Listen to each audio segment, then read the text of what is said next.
All right. Good morning, everybody. Welcome to this week's Marketcast call. At least I think so.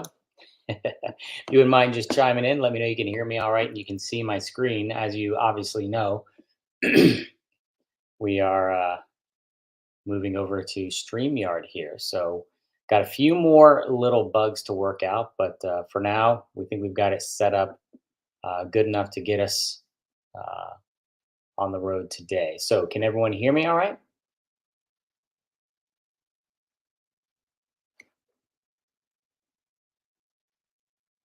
If so, just throw it in the comments there just so I can make sure.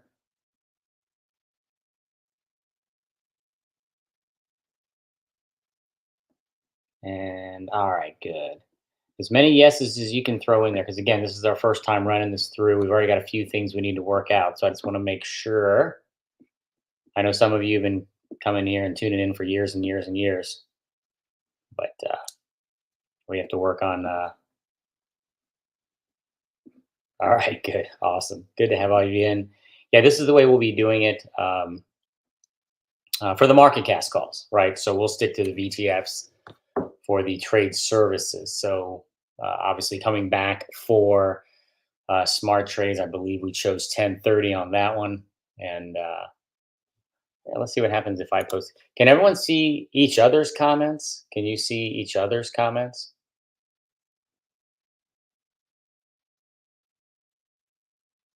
Because I'm learning a little bit too. Screen is not as big. That might change. One of the things I think we realize is that I am technically not logged in, so we'll figure that out. All right, so you can see everybody's else's comment. All right, so that means you can see me, my comments. Everybody see that then too?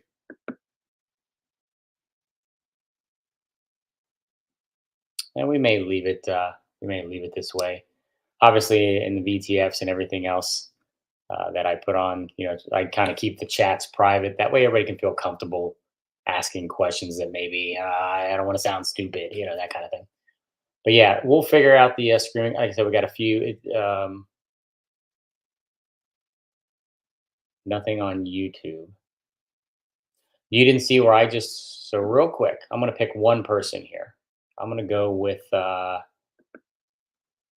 let's go with Lenny. Lenny, can you see everyone else's comments? Screen is smaller, harder to see. Yeah, I'm gonna guess that's because. Yeah, we'll sort that one out. But Lenny, can you see? You can't. Okay, but if I put, wait a minute, did that help? Because I think my helper here changed it.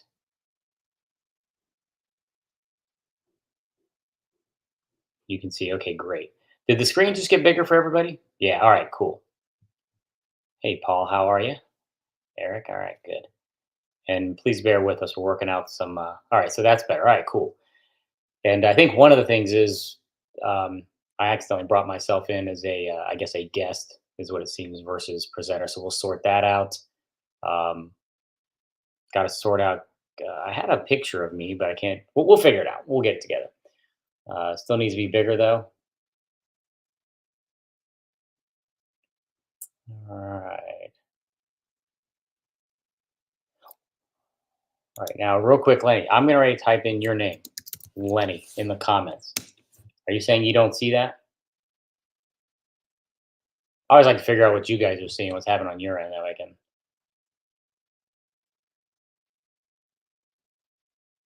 More is better. I agree. We can see that. All right, good. So you can see my comments too. Wait a minute. Lenny, you don't see that? Others said they did. Just look in the chats I put in there. But, all right, like I said, we'll figure it all out. Oh, yeah, good point. Screen is blurry.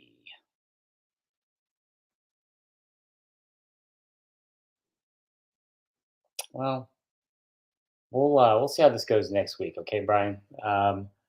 Just glad we got it together. And Carl was saying you can make the screen bigger. Well, I guess everybody can probably read that. I don't have to read it off. If you move the mouse to the lower left corner and enlarge the screen to full, but you lose the comments. Okay. It is not clear at all.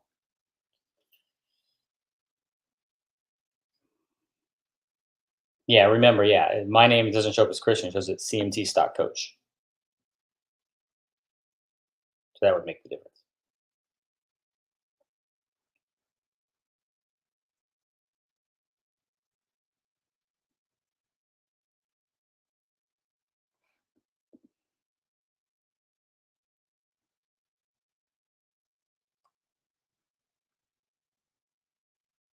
Well, you don't see me, Brian. I'm not on. That's one of the things we'll work out. As far as the quality of the screen, thank you, Edvardis. That's worth good to know. Remember, I only see what's on my end, not yours. That's why I'm asking the questions. I always like to know what's happening over there. But yeah, we'll get it together. We will get it together.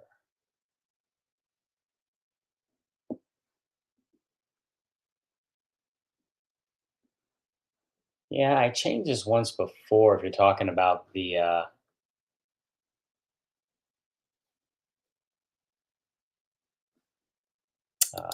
for here, I did change this, but I hate it. It bothered the way I saw it, so I can't win for losing. But anyway, all right. So we'll get in here with the actual market breakdown, and again, we'll get it better and better um, each week.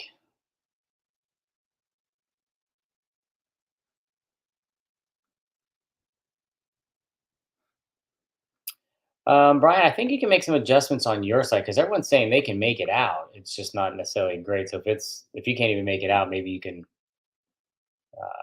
play around with it a little bit. What does this do? Oh, well, we did that. Of course, now I can't make it out very well.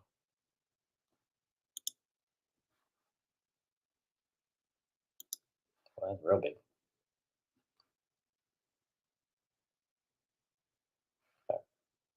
Okay, let's get into some market stuff here.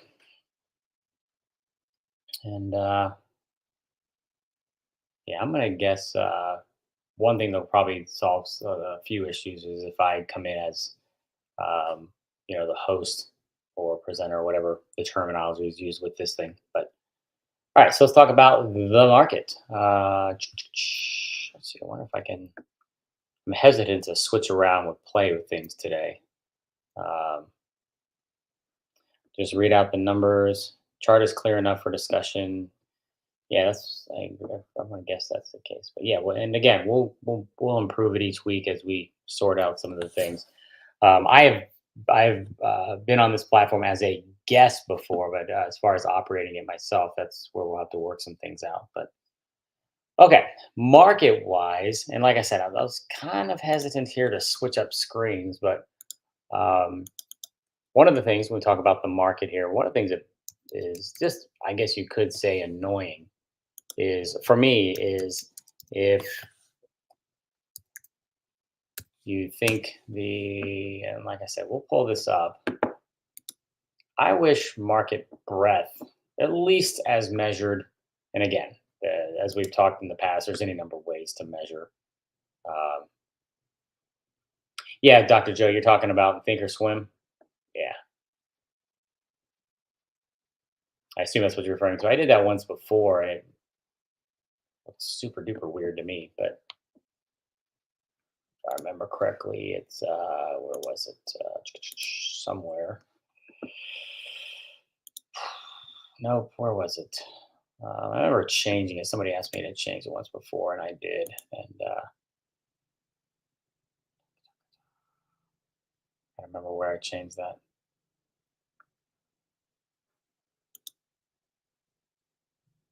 Mhm.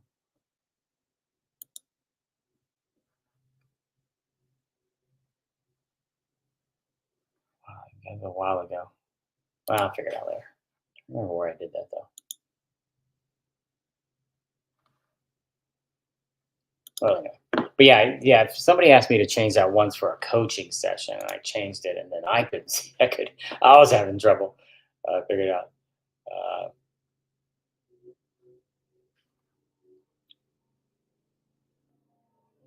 But all right, let's see if I can pull this up here. Talking about the breath and such. Let's see. And again, I don't want to mess this up, but we're going to give it a whirl. See what happens.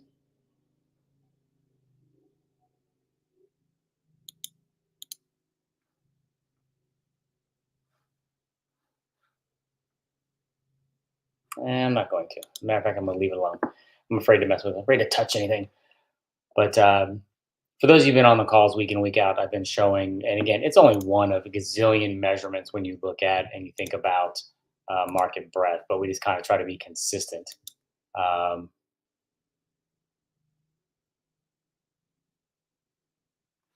oh, thanks, Charles. I just got that.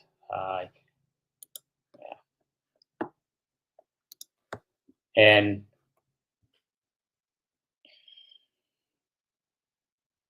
looking at we've been just been using percentage of stocks above their 50-day. So we got the market moving higher and higher and higher, and it's just more, it doesn't in obviously in any way, shape, or form stop the market from moving higher. But the fact that we keep seeing fewer and fewer stocks kind of keeping up or moving higher, remember what being above or below the 50-day does or does not mean. And by the way, we could look at the 100, we could look at the, any number. So don't want to make it out to seem like the 50-day is the end and be all. It's just one way, right? And so if we're going to keep recapping it every week, I just want to be consistent is all. Okay. So I don't want to give the impression that that's what you got to be looking at. But we have seen the market. If we go back to December, we saw percentage of stocks like 80 or 90%, right? So in other words, as the broader indices move higher, most stocks are kind of moving higher, or at least hanging out above that moving average. But then as we continue to press higher, right, and hit a higher peak here, we see fewer stocks. So for example, here was our high before the little small pullback, right?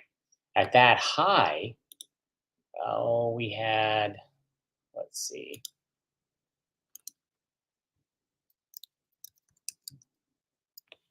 let's pull that back up.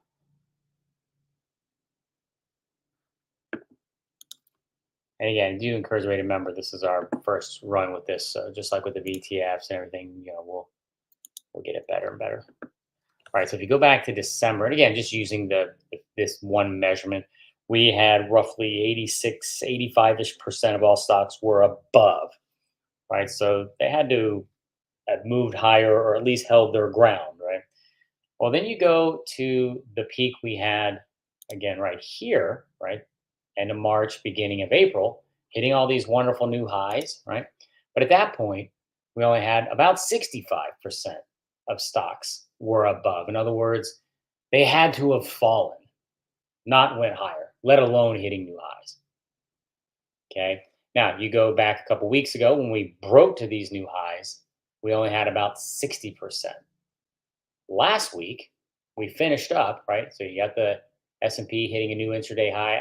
The closing high is a little lower, okay? But you're now talking about only about 45%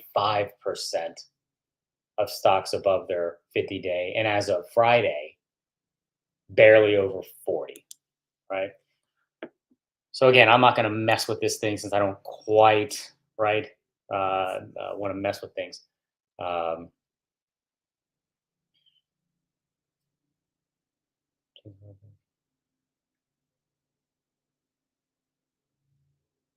yeah, basically, yeah. Fewer and fewer are participating. Now, yeah, Mindy, I didn't pull it up because I don't know if I can even change this if I wanted to, but I don't want to mess with what we currently have. But remember, it's for you and most. It's the same thing I've been showing every week over the past few weeks. So just imagine just a downtrend, right? Is all it looks like, and we're just seeing as the S&P here trends higher and higher and higher. We're seeing this group of stocks go lower and lower and lower. So where does it take us? Well, I mean, time will tell. What I feel very confident is at some point, if that trend continues, the broader indices are going to have to follow. Okay, take it at its extreme. You can't have zero stocks going higher, right? And then the market continue to hit new highs. Right? Something's got to give. When we broke higher here, my thought was breath would work itself out. because keep in mind, our view all along was that no matter when this pullback terminated, that it would ultimately lead to more bull market highs. Okay, so our thought was, ah, yeah, well, this will probably work itself out. So to see it not working itself out yet, right? Let's also keep in mind the S&P has hit multiple new highs. Dow refuses to follow. Okay, and historically, a non-confirmation like this has not led to good things. All right, so either the Dow needs to get its act together, right, or it's telling us there's a problem, right, that we're not in sync, if you will. We did discuss a while back the fact that the transports hadn't confirmed, right? So again, does all this mean we need to fall off a cliff tomorrow or next week or next month or necessarily at all? No, right? But you want to think about moving forward that this can't persist, right? We cannot have, the Russell, the Dow, the transports, stocks as a group. We can't have them all going the opposite direction forever and the markets continue to hit new highs. So it's hard to get too giddy gung ho with the Nasdaq and S&P here when we see this kind of underlying rot, if you will. And think of it this way, right? We're trying to be on the right side of the market, right? Okay. We want to, as I always say, right? We rise and fall with the market. So if the market's having a great day, if we were long, right, we get so buried in the weeds of indicators, indicators, indicators, and can't make any money when we need to kind of maybe default back to the captain obvious here. If we get the market right, and by that I just mean the price of the S&P, Nasdaq, right? If we just get that right, you needed approximately zero indicators, right? If you just simply were long, you probably won. Okay, so if you go back to this day here, okay, the overwhelming majority, 80+% of the stocks in my watch list were green. We had a nice, great day. Same thing when we broke higher here. Okay. Now we have these piddly little days. That's different. I don't mean literally if the market's up, but if we have a nice, good up day, if we have a nice, good 4 or 5 day move, odds are you won if you were long, right? So when we try to answer that question, well, okay, we think higher, but it creates problems if, and some of you may remember back in 2021, we had a lot of problems because we were right about the market continuing to go higher, but barely half of stocks were going higher with it. Okay, so what do you do? Do you stick with the long side because hey, that's what the S&P and the Nasdaq, so forth and so on are doing, or do we look at the fact that last week on this last little 3 day run up here, less than half of stocks out there had moved higher. They had actually fallen below that 50 day. Okay. So it creates problems and it makes you kind of not want to do anything. Now we could start doing our top down here. What performed well last week? Well, tech by far and away. Okay. Tech crushed it. I want to say it was discretionary performed very well, and healthcare, I think, performed pretty well. Right. So we could stick to what's working, if you will. So we go to like XL. Well, XLK is actually not hitting new highs, but I think Russell moved low. Yeah, look at the Russell. Russell actually hitting new lows in this decline, while the S&P and Nasdaq are hitting the highs. I wouldn't be as concerned with the Russell as I am with the Dow. And the Dow coming into this week, that's a pretty bearish look, right? And by that, I don't mean, oh my gosh, we're going to fall 8,000 points. I just mean for a specific day. And look at how much of a challenge the Dow had just to move higher. Okay. Let alone hitting new highs with the S&P and such. Instead, we have what looks like a bearish day. So if I was looking at this as an independent security of all, I'd be saying, well, this looks like something that's fallen, getting ready to fall to some extent. Right? Maybe a little pullback. Maybe it's going to take out this low. Who knows? Maybe it's coming back down here. All right. And then I wouldn't say the S&P and Nasdaq are the most thrilling looks on Friday as well. So these kind of give the impression that we would be moving lower, at least to start the week. Nasdaq, Russell, Dow, S&P looks the most constructive, but by that I don't mean constructive, So I'd be thinking coming into this week, you're looking to potentially move lower, and we'll see here. I haven't really looked where we are. Yeah, so we're a little lower, but again, I don't want everybody to think doom and gloom here and the market falling off a cliff. Just pointing out the just the obvious here, which is sometimes what we see in the headline isn't necessarily the whole story, right? The car could be running, but the engine's falling apart. All right, so um, caution, I guess, is where I'd be saying, hey, S&P new highs, right? No argument. Nasdaq new highs, hey, no argument. Okay, but most stocks are declining or at least not going higher, we will say. How about that? All right, so it does kind of make you a little bit cautious about just going all in on the long side. And running through the S&P, the Dow, and all that, it sure looks like we would start this week off lower at minimum. And as of right now, we're looking to start the week off lower. All right, so yeah, Sean, to get to your question, I hadn't gotten to the headed where we're headed this week. That was pretty much it. Um, can I clarify the lines on the chart at some point? Uh, if you're talking about all these are all just the levels that I've kind of isolated as important. Is all prices we want to pay attention to, prices that matter. This is the bull market trend line as of right now. So if I pan out a bit, right? So if we ever got back down there, that I would know, hey, this might be meaningful. So that's all these are.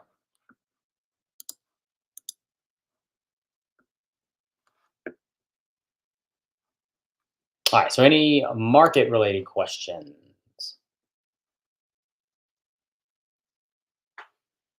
Here, I can let me post a link. I just saw your question there.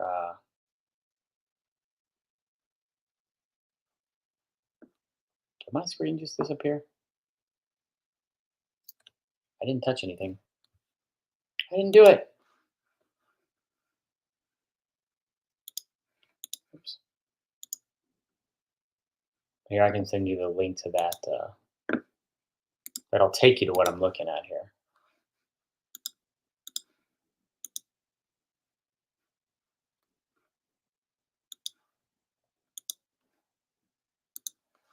Okay. You did lose my screen? Yeah, I didn't do that. I'll see if I can put it back up. But here is the. If you click that, that should take you to what I was looking at there.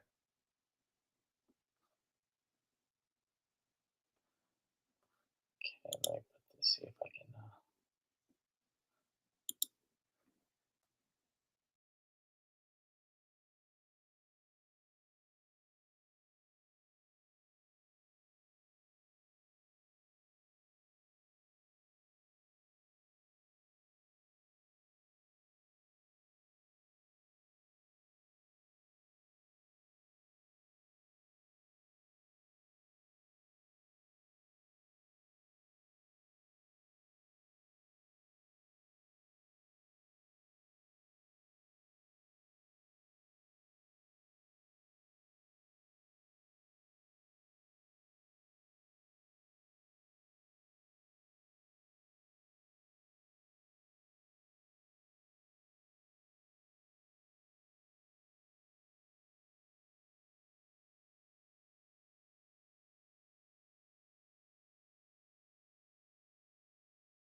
How about now?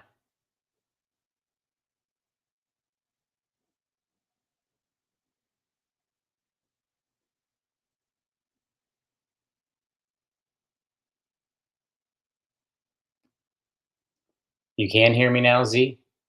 So I haven't touched anything. So just say no, I'm not touching anything. I did not do anything, so I don't know. All right, sound returned. Okay. All right. It's been a fun day. I appreciate all your patience. Okay, cool. So I'm gonna go back to some of these questions that popped up here. It looks like everybody did was able to click on that link. So to give you kind of a view of what I was trying to describe, coming back to some of these questions. What sectors would you expect to keep going down with the market? Um, well, I mean, if the market goes down, I would expect most sectors to go down. What is going down right now? Last week, as the market moved higher all week, I want to say it was. Hold on a second, I'll pull it up. I'll tell you exactly what it was. I know.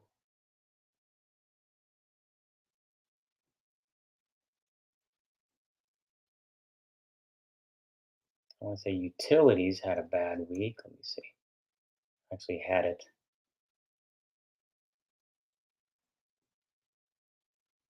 All right. Utilities, energy, materials, and industrials were the ones that struggled last week. As I mentioned, tech and healthcare led the way, services and discretionary. So, if we want to try to take advantage of the market moving higher while most stocks are not, it would appear, if last week means anything, that tech, healthcare, services, and discretionary is where you want to be. If you want to buy puts into this market, meaning you believe that this market's going to give up the fight here soon based on, let's say, market breadth, then as of last week, what struggled was utilities, energy, materials, and such. As far as the S&P level to watch, right here is what I'd be watching, the 53 and a quarter area, right? Kind of where it's more of a zone, but you'll notice it's where we're holding up since pushing above right here. And again, I wouldn't be surprised to lose that just based on the other indices are not looking all that thrilling. Um Thoughts on trading Nvidia today? Not really. um, I don't know what I would do with Nvidia today. We'll pull it up here and take a little bit of a look. Obviously,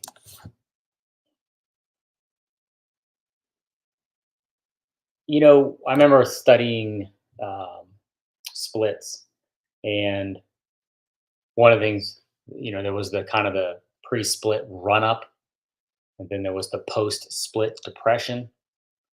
Um, so if you go through that general thesis, if you will, one might think lower. Like, hey, we're super excited, it's split, and then okay, now it's over. Someone else might say, everybody that didn't want to spend $1,200 on the video can now get it for 120. So, but if you look at it as a chart, it looks no different, right? Nor should it. So I would be just trading it accordingly. I find this market confusing. It's like trading a riptide, and I can't tell if the water's okay. So, Guy, this is very important when you talk about this. Goes back to what I was saying earlier, where we struggled a lot in my trade services in 2021 because of the exact environment that I'm describing right now. Okay. We will tend to subscribe to the idea, rightly so, that you're going to rise and fall with the market. Okay. So if the market moves higher and you are long, you are probably going to do better than if you were short, and vice versa. Right. Okay. Um, so what happens when breath starts to deteriorate? Okay. What happens when you keep calling the market to go higher and it does, but you keep losing on your calls because half, or in the case of last week, most stocks are not right hitting highs or necessarily even rallying higher. Keeping in mind, let's be fair, you can be below your 50-day moving average and still be moving higher, right? I mean, you find something that's gotten, we go back to what's the first thing that pops in my mind that would be below would be here, right? So it's probably very difficult to see just based on everybody's comments earlier. But this line here that I've highlighted, that's your 50-day. Okay.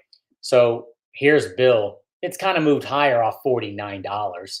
Okay. You can move higher. But the point is, if you're below your 50-day, does this look like something that's taking part in this magical bull market? Okay. And I'm not saying that, of course, not all stocks. Some stocks will be below their 50 days because they're going sideways. So what matters more is the fact that you're seeing, okay, that decline in the trend. That as the major indices are moving higher, the trend of stocks is lower. Okay. And if you haven't clicked that link I put up there, go ahead and click it. You'll see what I mean. As we've continued to hit these new highs, as of Friday, just barely 40% of stocks were above. So if you're not above your 50-day, that means you could not be really trending higher, right? At best, you're sideways. Okay. Or I don't know, I guess you could say at best, maybe you were recently above in an uptrend and you just fell below. Okay. We could probably find environments like that. Um, I have to think about this. Who was it? It wasn't URI. I know that, but I remember who it was. Oh no, URI. So, right. So URI. This is exactly what I was referring to. Not this stock, but I kind of got it right. 50 days here. We're not in a downtrend, right? So this is what I was, so in context, let's make sure we're clear on what we mean. The bottom line is that stocks as a group are not going up, right? They're not trending higher in a bull market, I suppose, in their own bulls. They're either going sideways or down, and more are falling into that. So that does make, to your point, Guy, it makes it challenging, right?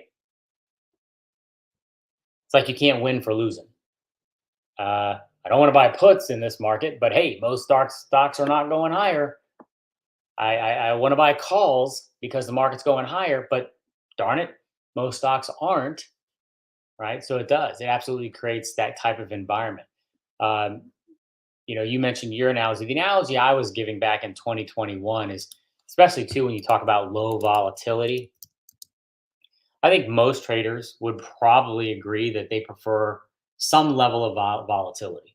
Okay, maybe not high, but certainly I don't know too many of them prefer lower. Okay, traders like things that move usually.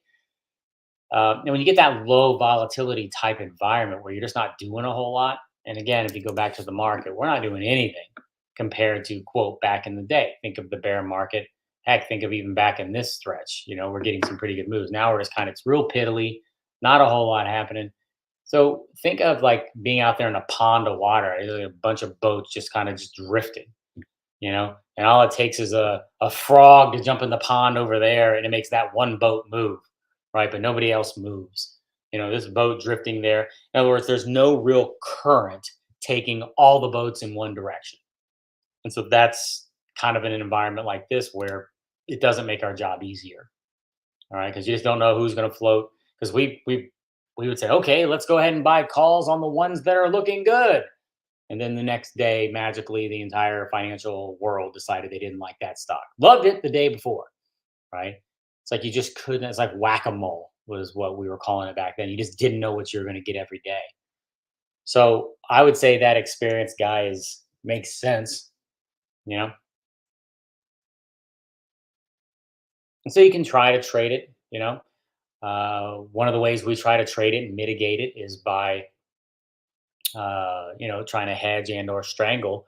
But even that's kind of dangerous in a market, right? Because you need to move, you need to get somewhere. Um, we had that last week with not URI. It was well, now took care of us. Now we did pretty well. Um, what was the one that got us? I guess I'm out. That's fine. All right. So we saw it looking pretty good, and it went our way a little bit here. But look at the movement here, and we're trying to take advantage of this movement. We don't quite get the movement that we need to succeed here. Not enough, and a lot of that's going to be dictated by, right. Here's the day where the market actually moved. Here's the other 2 days, right? Not much going on. So even then, it can create some challenges and such. Here's one to watch. I was keeping an eye on it, breaking below 120. So that's been kind of breaking level after level. So that certainly is an issue there. But yeah, so it kind of takes kind of the, I guess, lack of a better phrase, fun out of it, if you will.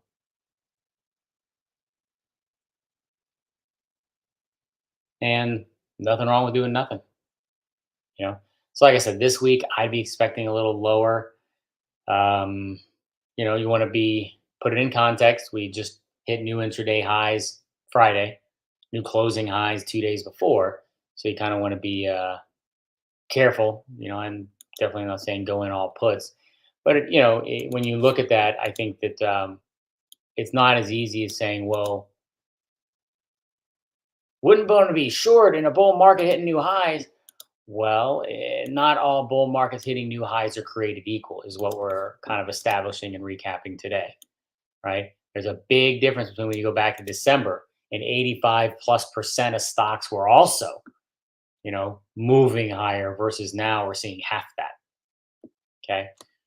So what you'd want to do, nothing wrong with trying to isolate, good call plays. Find out what's breaking higher. It appears that tech is the main place you'd want to be. So find those things that are looking good that don't look like Bill that I looked at a second ago. And when it comes to puts, try to find things like this, that are breaking down, right? Failing to hold yet another, important mark. Puts on something like this. I haven't looked at this in a while, but could be a fun cheap play here. 45 cents for your 115s.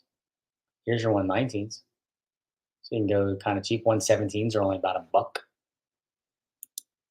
So I'd be targeting probably first level psychological 115.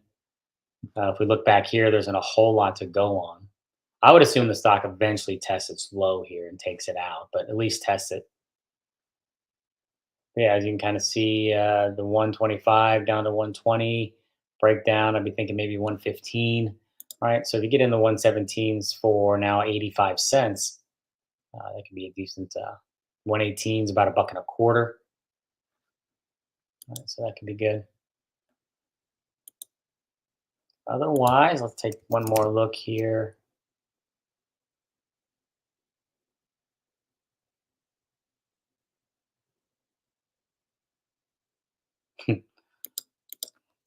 All I can say is whatever.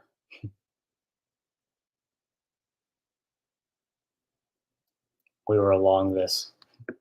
Couldn't do that on Friday. No, couldn't do that on Friday. Thanks, buddy.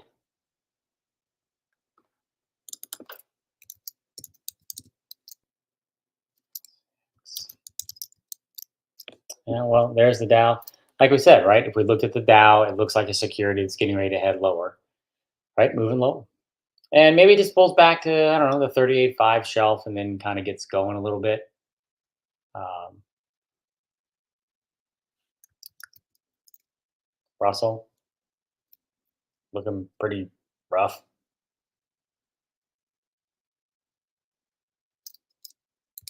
Right, so here's your Nasdaq, your S&P pulling back. So getting close to that little shelf we discussed here. But yeah, it's definitely created some challenges, that's for sure. If I had to play NVIDIA on options, would you look to strangle, straddle, or no direction? That's a pretty good question, I would say. Let's take a look.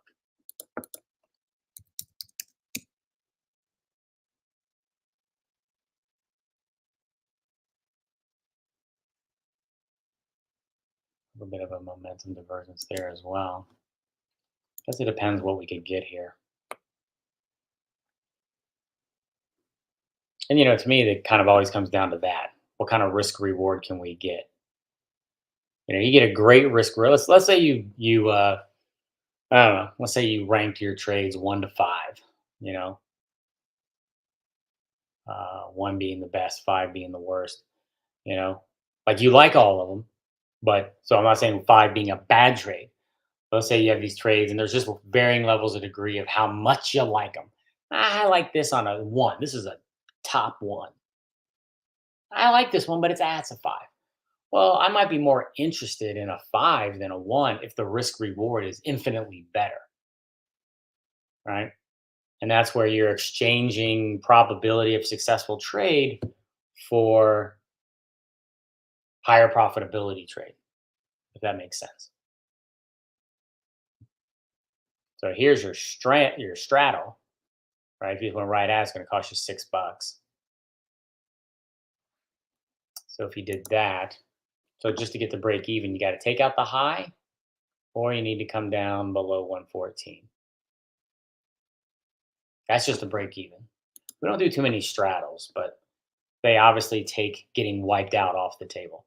Strangles, obviously something we play around with a lot. So let's say you went $5 out each side. You got $1 here, and you got to go $1 for the 125s, probably a little bit more.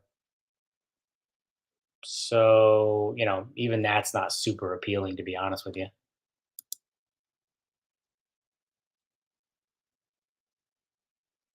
So yeah, I think I don't see anything right there that makes me want to do anything with that, if that helps at all. Now, yeah, 110s, 25. So if you want to take the longer shot, certainly, right? So remember, it's just a matter of comfortability, lower probability trade, right? But if you get it right, okay, in theory, if this thing fell $10 today, you're gonna make 900%. That's your starting point, as I always like to say.